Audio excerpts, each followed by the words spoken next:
Patrick Vieira's brutal kick and other times football managers lost the plot with fans. Patrick Vieira could face punishment after the Crystal Palace boss kicked an Everton fan on Thursday night. The Toffees won 3-2 at Goodison Park to consolidate their place in the Premier League for next year. But now, the evening is poised to be remembered for all the wrong reasons. Palace were leading Everton 2-0 at Goodison after first-half goals from Jean-Philippe Mateta and Jordan Ayew. But the Toffees then mounted a stirring comeback to claim all 3 points. Michael Keane, Richarlison and Dominic Calvert-Lewin all found the net to ensure Everton will still be playing in the Premier League next season. After the game, jubilant supporters stormed the field in order to celebrate with their heroes. But Vieira, after being provoked by one particular hooligan, then reacted by lashing out with his foot. Undoubtedly, he didn't warrant the abuse he received. Yet it will now be a memorable moment from this season, and Express Sport will now take a look at other occasions where managers have lost the plot with fans. Think you know sport? Test your sporting knowledge with our tricky quiz. Nigel Pearson has often been in the headlines for things he's said. His ostrich comment, in particular, is memorable. But, during his time in charge with Leicester, he overstepped the mark.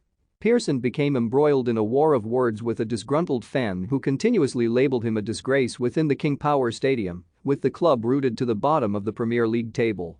And he then proceeded to swear at them before also telling the fan in question to die. Pearson didn't apologize, either. He later said, "If people were offended by what happened in some ways that is regrettable, but there's no need for me to apologize to someone of that ilk."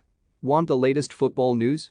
Join our brand new Facebook group by clicking here. Sunderland Till I Die provided many entertaining moments.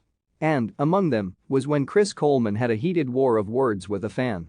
The supporter called the former Wales boss a P, and that forced Coleman into snapping back. Rather amusingly, he said he couldn't be called such a word because of the fact he's a married man with 6 kids.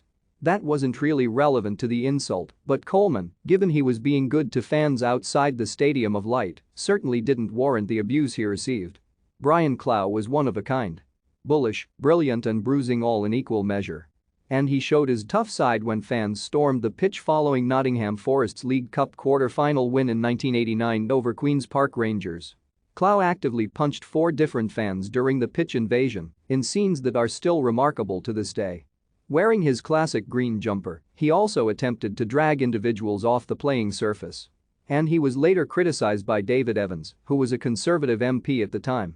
Evans said, "It's absolutely deplorable. He should have been sacked this morning." Another colorful character, Mick McCarthy, has been no stranger to controversy over the course of his career. And, in 2018, he went berserk on the touchline. After Ipswich scored in a 1-1 with Norwich, the former Republic of Ireland and Wolves boss told his own fans, in no uncertain terms, where to go. Needless to say, it wasn't well received. McCarthy was under the cosh at the time and didn't last much longer.